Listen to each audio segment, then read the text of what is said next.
Hello there, world. It's been a little while since I've made a video. You might notice something new. Yes, that's right, I've got a new helmet. No, that's not actually what I was talking about.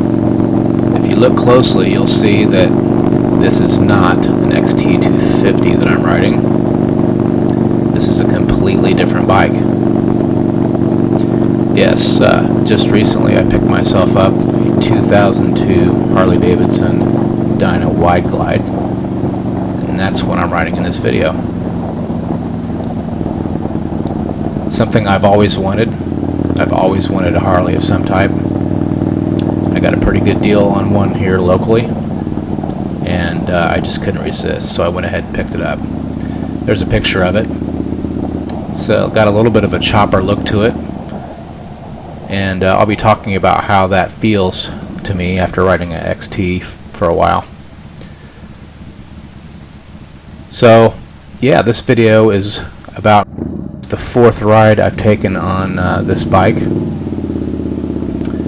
and I just wanted to talk about it a little bit and go over how it rides and how I think it compares to the XT. It's definitely like comparing apples to oranges, but I thought it'd just be kind of an interesting exercise for me to at least express how I feel between the two, because there's definitely some differences, no doubt about it. I'm using my standard camera setup where I've got a 360 camera on the handlebar, and that's why you see the clutch cable looks gigantic going across there in front of me. But that's just because it's really close to the lens of that 360 camera. Then I've got a GoPro style camera on the chest mount.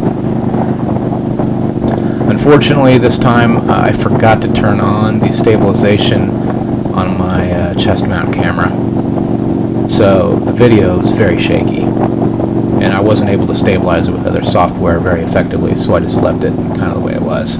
So apologies for that. You can kind of see it shaking around you right here, as a matter of fact. So no worries though, I still do take the XT250 out, and there's a little bit of footage of me riding it recently, April 27th. It wasn't that long ago, about a month ago. So I haven't forgot about the old XT250. It's not sitting in the garage rotting or anything. I'm still getting some use out of it. I'm still taking care of it. But with this new Wide Glide, I've been spending most of my time cleaning it up, getting it ready to ride. Actually right now, front wheel's off, I'm getting ready to change the tires, or at least I'm going to try to. They seem a lot stiffer than the XTs. Hopefully I'll be able to take the old ones off and put the new ones on. But I got a pretty good deal on this bike. The gentleman that owned it before me passed away in 2019, and it's been sitting ever since. And I bought it maybe a month and a half ago, something like that, and brought it home.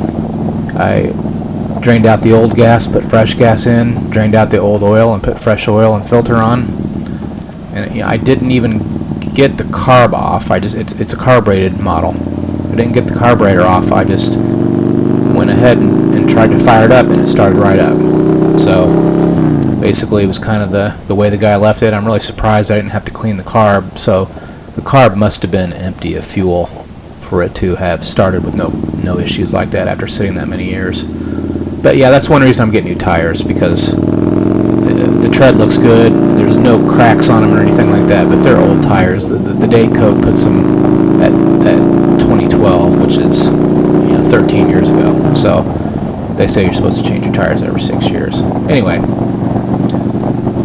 I thought it'd be kind of fun to talk about the differences in this bike and my XT250, and kind of how I feel about the two different bikes. So anyway, I put together this kind of a rating system on how I rank the XT250 versus my Harley Wide Glide. There's several categories here. We've got speed, that's taking off from the line, and also top speed. Reliability, how inexpensive to own the bike it is. Handling, the so-called cool factor, how safe the bike is, how comfortable things are, how versatile the bike is, and then what's available in aftermarket parts and bling, how it feels, if it's solid or not, and then aesthetics finally. And I've already got a check up there for speed. I think Harley definitely wins out on this one. It's just a much faster bike off the line, and it goes on the highway no issue. So I'm going to put that as the category for Harley. For reliability though, I'm going to give it to the XT250. I just feel like the XT never lets me down. I never worry about it at all. The Harley's old, it's a 2002, and I kind of worry about things a little bit. XT250 also wins on cost. It was a lower initial purchase, and I think that parts are cheaper for it as well. Now, as far as handling goes, I'm going to go ahead and give that to the XT as well, because I'm not used to the Harley yet, and it just takes a little bit extra effort for me to make sharp turns and so forth, and the XT was just very intuitive from the start. Cool factor though, I'm going to give that to the Harley. It's got a big presence. People notice it. It's a beautiful bike. I'm going to give that one clearly to the Harley. For safety, this was kind of an odd one for me to pick. I'm going to go ahead and give it to the Harley for the reason that, number one, it's much louder and more visible. I think people notice it. I think that's the big thing. And I think it'll take me a while to get used to it, and then it'll be even safer for me to drive, hopefully.